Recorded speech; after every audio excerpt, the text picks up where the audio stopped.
أعوذ بالله السميع العليم من الشيطان الرجيم من همزه ونفخه ونفثه. بسم الله الرحمن الرحيم، والصلاة والسلام على رسول الله وعلى أهله وصحبه ومن تبعهم بإحسان إلى يوم الدين. أما بعد، السلام عليكم ورحمة الله وبركاته.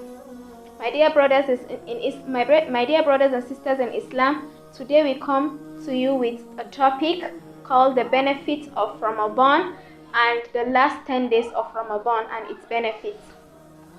Yeah, we've been talking about Ramadan since all this while, from some people counting remaining 5 months, 4 months, 3 months, 1 week. In fact, tomorrow we are going to be looking for the crescent, and the next thing, Ramadan came into us. It met us. How have we prepared for the Ramadan? Most of us have prepared the food we are going to be taking for Ramadan. Some people are preparing their minds spiritually for the Ramadan, while some people are preparing themselves physically on how they are going to approach their ibadat. Some people are also preparing themselves financially of how to meet up with the time of Ramadan.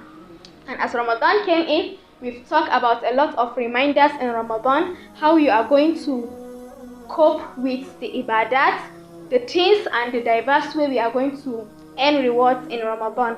Now here comes the benefit. We've heard from Rasul sallallahu alayhi wa sallam. He said, "Man qama Ramadana imanan wa ihtisaban, ghufira lahu ma taqaddama min dhanbi." This hadith was brought to us by Abi Hurairah when he reported it from Rasul sallallahu alayhi wa sallam that anybody that stands to meet Ramadan with complete intention of gaining reward from Allah, and also believing that he's going to gain that reward, inshallah, غُفِرَ لَهُ مَا تَقَدَّمَ مِنْ ذَنْبِ. Allah is going to forgive him of all his sin that he has done in the past. Allahu Akbar. This is one of the benefits of Ramadan. This alone should motivate people into doing good deeds in the time of Ramadan. There are lots of benefits, even scientifically. You heard those people that are not even Muslims coming in to make research at, but what is this Islam talking about in terms of Ramadan? They said it detoxifies the body from harmful toxins in that month alone. Allahu Akbar.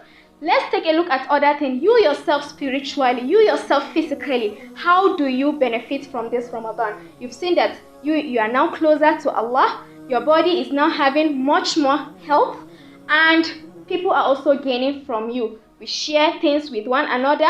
Allah also, Rasul sallallahu alayhi wa sallam also narrated a story to Aisha. In the reports from Aisha radiyallahu anha, she said, "Iltamisu," you should supplicate, because during the month of Ramadan, the doors of Jannah are open. Most supplications are being answered. The doors of Jahannam are being closed, and the shayateen are being tied up. So the more you do good rewards, it will be multiplied in multiple fold. That's one of the also benefits of Ramadan.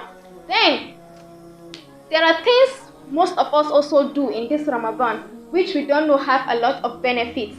For example, the sahur we take, just for us to differentiate ourselves from other religions like the Yahudiyan or the Nasraniyan. Nabi sallallahu alayhi wa sallam ordered us to what? To take our sahur.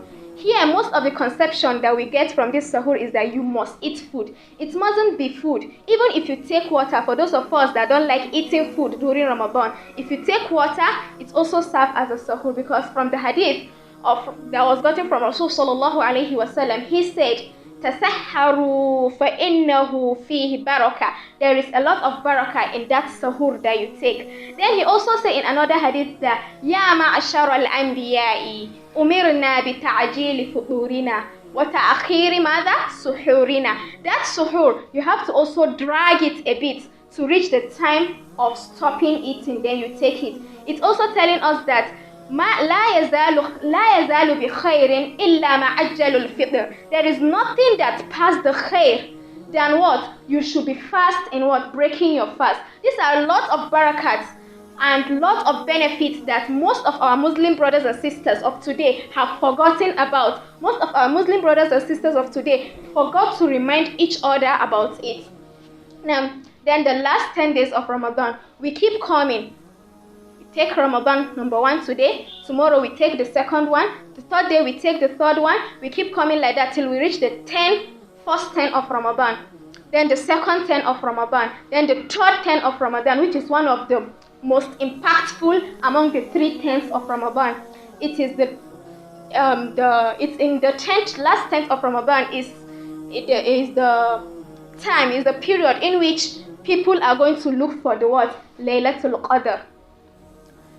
Allah subhanahu wa ta'ala told us in the Quran, He said, A'udhu billahi minash shaitanir rajim, bismillahir rahmanir rahim, Inna anzalnahu fi laylatul qadr, wama adraka ma laylatul qadr, laylatul qadr khayrun min alfi shahr, tanazzalul malaikatu war ruhu fiha, bi'idhni rabbihim min kulli amr, salamun hiya hatta matla'il fajr. Indeed, verily, we have sent down what? The Quran in the night of power. وَمَا أَدْرَاكَ مَا لَيْلَةُ الْقَدْرِ. What is notifying you? What is showing you what the night of power is? Laylatul Qadr khayrun min alfi shahr. This night of power is better than 1,000 months, brothers and sisters.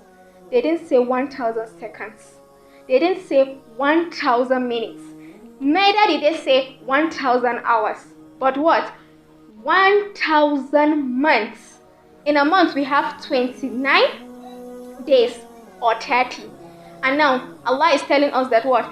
This one night is better than the 1,000 months that you extract the month of Ramadan from each year. We have 12 months in each year. You extract the month of Ramadan from it, drop it aside. The other year comes, you extract the month of Ramadan from it, drop it inside. In that same Ramadan, extract the month of Laylatul Qadr from it and drop it aside till you are able to accumulate 1,000 months. Just a day.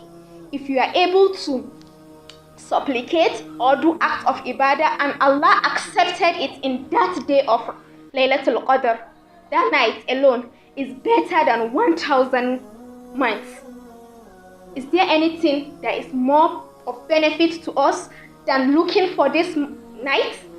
A lot of us, just because we've been fasting from day 1 to day 20, the next thing, the body start getting weak, the mind start getting tired, not knowing that Laylatul Qadr, if you are able to reach it, you will be able to what? Get the benefits that you've never gotten before in your life. Because on that night is a night of power, is a night in which Allah subhanahu wa ta'ala changes the qadr with your dua if He accepted it. It's a night in which there are a lot of salama that is going to be sent down by Allah on that day. So brothers and sisters, what we are trying to emphasize here is that you should try to benefit from this last 10 days of Ramadan, in which Nabi sallallahu alayhi wasallam used to move away from people to do itikaf in the masjid in order for him to be able to do his a'malul ibadat vehemently. So brothers and sisters, we would like to advise you that this last 10 days of Ramadan that is coming, everybody should tie his idhar, because Nabi sallallahu alayhi wasallam Aisha radiallahu anha has reported that Nabi sallallahu alayhi wasallam, when he reached that last 10 days of Ramadan, he used to tie up his mizar, he used to make his night alive, and he used to wake his family members that everybody should stand up and look for the night of Qadr in order to gain the benefits of it. Wassalamu alaikum wa rahmatullahi ta'ala wa barakatuh.